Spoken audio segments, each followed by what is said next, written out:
Hi everyone. మరి తెలంగాణలో open B Ed సంబంధించి కావచ్చు, అలాగే మరి టెట్ షెడ్యూల్పై సమాచారం ఒకసారి మనం పరిశీలిస్తే, మరి ఓపెన్ బీఈడీ సంబంధించి గత 10 రోజుల క్రితం నోటిఫికేషన్ వచ్చిన విషయం తెలిసిందే. మరి ఇందుకు సంబంధించి మరి ఓపెన్ బీఈడీకి చేయడానికి ఇన్ సర్వీస్ టీచర్లు అనగా మరి గతంలో ఎడ్జి టీచర్లు ఉన్నవారు, అంటే బీఈడీ చేయని వారు, ఈ మధ్యలో కొత్తగా జాబ్స్ వచ్చిన వారు, అంటే ఎడ్జిటి టీచర్లు మరి అన్ఎంప్లాయీస్ అప్లై చేయవచ్చా? వీటికి సమాధానం గత 10 రోజుల క్రితమే చెప్పినప్పటికీ చాలామంది అభ్యర్థులు ఇంకా సందేహాలు వ్యక్తం చేస్తున్నారు. రెగ్యులర్ బీఈడీ ఎడ్సెట్ ద్వారా నిర్ణయించే బీఈడీ కోసం అయితే డిగ్రీ కంప్లీట్ అయిన వారు లేదా డిగ్రీ ఫైనల్ ఇయర్ వారు రాసుకోవాల్సిన విషయం తెలిసిందే. మరి ఓపెన్ బీఈడీ సంబంధించి గతంలో వివిధ యూనివర్సిటీల ద్వారా ఓపెన్ బీఈడీ కోర్సులు ఉండేవి. కాకతీయ కావచ్చు, ఉస్మానియా కావచ్చు, వివిధ విశ్వవిద్యాలయాలు. కానీ గత 4-5 సంవత్సరాల నుండి ఓపెన్ బీఈడీ సంబంధించి నోటిఫికేషన్ రావడం లేదు. కేవలం అంబేద్కర్ ఓపెన్ యూనివర్సిటీ ద్వారా మాత్రమే ఓపెన్ బీఈడీ సంబంధించి నోటిఫికేషన్ రెగ్యులర్గా వస్తున్నాయి. అవి కూడా గతంలో 4 సంవత్సరాల క్రితం అయిపోతే మళ్ళీ గత 3 సంవత్సరాల నుండి రెగ్యులర్గా వస్తున్నాయి. మరి ఈ సంవత్సరం చూస్తే గత జనవరిలో వచ్చిన నోటిఫికేషన్ మార్చిలో పరీక్షలు నిర్వహించడం, మరి జూన్లో కొత్త కోర్సు ప్రారంభించడం తెలిసిందే. మరి మళ్ళీ ఈ సంవత్సరం రెండో నోటిఫికేషన్ మరి డిసెంబర్లో రావడం, అప్లికేషన్ తేదీ ఆల్రెడీ ప్రారంభం అవ్వడం, మరి 21 వరకు ఉండడం, మళ్ళీ 25 వరకు 500తోని గడువు ఇవ్వడం తెలిసిందే. అంటే 500 ఫీజు ఎక్స్ట్రా పే చేసి కూడా అప్లై ఉన్న విషయం తెలిసిందే. మరి ఓపెన్ బీఈడీకి అసలు మరి కొత్త టీచర్లు అప్లై చేయవచ్చా అంటే, ఆల్రెడీ పాత టీచర్లు గతంలో 2-3 సార్లు రాసిన వాళ్ళు మళ్ళీ రాయొచ్చు, అంటే సీట్ రాని వారు. వాళ్ళకి ఎలాంటి సందేహం లేదు. మరి కొత్త టీచర్లు రాయాలా, అవసరం లేదంటే, అంటే ఉండాలే ఛాన్స్ లేదంటే, నోటిఫికేషన్లు ఎక్కడ కూడా ఇన్ సర్వీస్ సంబంధించి 2 సంవత్సరాల ట్రైనింగ్ అని ఇక్కడ పేర్కొనలేదు. కానీ కొంతమంది అలా చెప్తున్నారు. వాస్తవానికి అప్లై చేసే సమయంలో మాత్రమే అప్లోడ్ విషయంలో 2 ఇయర్స్ ఉండాలంటున్నారు తప్ప, చాలామంది సందేహం వ్యక్తం చేస్తే మనం ఆల్రెడీ క్లారిటీ ఇచ్చాం. ఎక్కడ కూడా సర్టిఫికేట్ లేకుండా అప్లోడ్ అవుతుంది.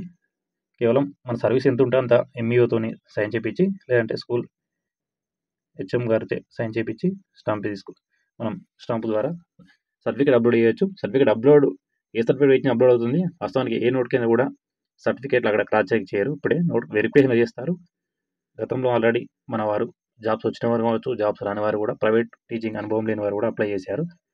ఆల్రెడీ కోర్స్ చేస్తున్నారు. ఇక్కడ వచ్చిన విషయం ఏంటంటే సందేహం, వెరిఫికేషన్లో మాత్రం అధికారుల విచక్షణ బట్టి ఒక్కొక్క అధికారి ఒక్కొక్క రకంగా వ్యవహరిస్తారు. కొందరు అలౌ చేస్తారు, కొందరు చేయరు. అంతే. అప్లై మాత్రం అందరూ చేసుకోవచ్చు, ఎలాంటి సందేహం అవసరం లేదు. చాలామంది 2 సంవత్సరాల సర్వీస్ ఉన్నా అని చెప్తున్నారు. అక్కడ పేర్కొనలేదు, కేవలం అప్లికేషన్లో మాత్రం పేర్కొన్నారు. సో ఖచ్చితంగా మన వాళ్ళందరూ అప్లై చేసుకోవచ్చు, ఎలాంటి సందేహం లేదు.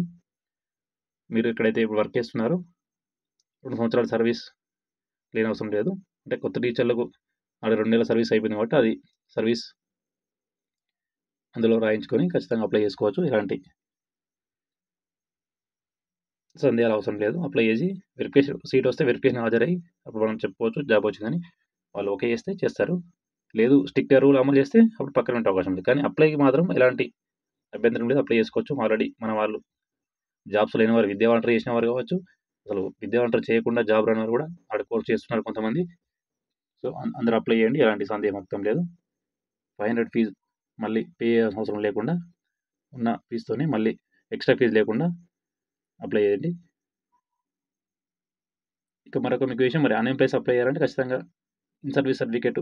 గతంలో అయితే రూల్ లేదు, కొందరు ఇప్పుడే చెప్పాం. గతంలో కొందరు చూస్తున్నారు, కొందరు చూడడం లేదని. వాళ్ళు కూడా ప్రైవేట్ టీచింగ్ అనుభవం ఉంటే, విద్యా అనుభవం ఉంటే ఆ సర్టిఫికేట్ అయితే రెడీ పెట్టుకుని అప్లోడ్ చేసుకోవచ్చు. అప్లోడ్ చేసి ఖచ్చితంగా అప్లై కరెక్ట్ ప్రాసెస్లో చేయాలి. కొంతమంది అప్లోడ్ అవుతలే అని సర్వీస్ అడుగుతున్నారు అంటున్నారు. ఇక్కడ అడగదు, మీరు కరెక్ట్ అప్లై చేస్తే క్లారిటీగా వెళ్తుంది. ఆల్రెడీ మనం అది కొత్త టీచర్లు ఆల్రెడీ చాలామంది అప్లై చేశారు. సో అందరూ అప్లై చేయండి. ఇక మరొక ముఖ్య విషయం, మరి టెట్ సంబంధించి మన అభ్యర్థులు అడుగుతున్నారు. టెట్ షెడ్యూల్పై అధికారులు మరి ఈరోజు సమావేశమయ్యారు. గత 4-5 రోజుల క్రితం కూడా మనం స్టేట్మెంట్ ఇవ్వడం జరిగింది. ఖచ్చితంగా షెడ్యూల్ జారీ చేయాలని చాలామంది అభ్యర్థులు అడుగుతున్నారు. ఎందుకంటే జనవరి 1 నుండి ఉన్నప్పుడు షెడ్యూల్ పూర్తి స్థాయిలో షెడ్యూల్ ఇస్తే ఖచ్చితంగా అభ్యర్థులకు వెసులుబాటు ఉంటుంది. అంటే పేపర్ 1 పేపర్ 2 సంబంధించి ఎప్పుడు ఉంటుందని. ఎందుకంటే మళ్ళీ ఎలాగో 25-26 నుంచి ఆల్ టికెట్లు, అంటే ఫస్ట్ నుంచి ఎగ్జామ్స్ ఏదైతే ఉంటే 25, 26 నుంచి ఆల్ టిక్లు వస్తాయి కాబట్టి మళ్ళీ అందులో క్లారిటీగా ఉంటుంది. ఇప్పుడు మాత్రం షెడ్యూల్ ఇస్తే పేపర్ 1 పేపర్కి సంబంధించి ఇస్తే అంత తగ్గట్టు ప్రిపేర్ అవుతారు కాబట్టి మరి అధికారులు కూడా ఈరోజు విద్యాశాఖ అధికారులు సమావేశమయ్యారు. రాబోయే 2-3 రోజుల్లోపే షెడ్యూల్ ఇస్తామని విద్యాశాఖ అధికారులు పేర్కొన్నారు. ఖచ్చితంగా రాబోయే 2-3 రోజుల్లో టెట్ సంబంధించి షెడ్యూల్ జారీ చేయబోతున్నారు. పరీక్షలు కూడా ఎలాంటి వాయిదా లేకుండా జనవరి 1 నుంచే నిర్వహించబోతున్నారు. సో అభ్యర్థులందరూ మంచిగా ప్రిపేర్ అయ్యి అంటే గతంలో కంటే ఎక్కువ మార్కులు సాధించి డిఎస్సికి సన్నద్ధం పూర్తిసేలా అయితే అభ్యర్థులు కూడా ప్లస్ పాయింట్ ఉంటుంది. టెట్లో గతంలో స్కోర్ తక్కువ ఉన్న వారు కావచ్చు, మరి డిఎస్సి మిస్ అయిన వారు కూడా టెట్ స్కోర్ ఇంప్రూవ్ చేసుకుంటే ఎక్కడైతే కాంపిటీషన్ అధికంగా ఉన్న జిల్లాల్లో ఖచ్చితంగా టెట్ స్కోర్ కీలకం. కొంచెం కాంపిటీషన్ తక్కువ ఉన్న జిల్లాలలో టెట్ స్కోర్ పెద్ద వ్యత్యాసం లేదు. మొన్న చూసాం డిఎస్సిలో ఆల్రెడీ మనం చెప్పుకున్నాం. టెట్ మార్క్స్ అనేది ఎవరైతే ఎక్కువ మంది కాంపిటీషన్ ఉన్నారో అక్కడ కీలకం ఉంటుంది పాయింట్లలో. పాయింట్లలో కాక 1 మార్క్ 2 మార్క్స్ 1.5 మార్క్స్ అలా డిఫరెంట్ ఉన్న దగ్గర టెట్ మార్క్ పెద్ద కీలకం కాలేదు మొన్న. అంటే సరే ఏది ఎలా ఉన్నప్పటికీ టెట్ మార్క్ మాత్రం ఎక్కువ మార్క్ ఉంటే బెటర్ కాబట్టి ఖచ్చితంగా టెట్ సంబంధించి మంచిగా ప్రిపేర్ అయ్యి ఎక్కువ మార్క్ తెచ్చుకుంటే అభ్యర్థులకు కూడా అన్ని విధాల ప్లస్ ఉంటుంది. మొత్తానికి రాబోయే 2-3 రోజుల్లోపై టెట్ షెడ్యూల్ విడుదల కాబోతుంది. మరి ఏమైనా ఇంపార్టెంట్ అప్డేట్ ఉంటే వెంటనే అందజేస్తాం. సో ఇది friend latest update. Thank you.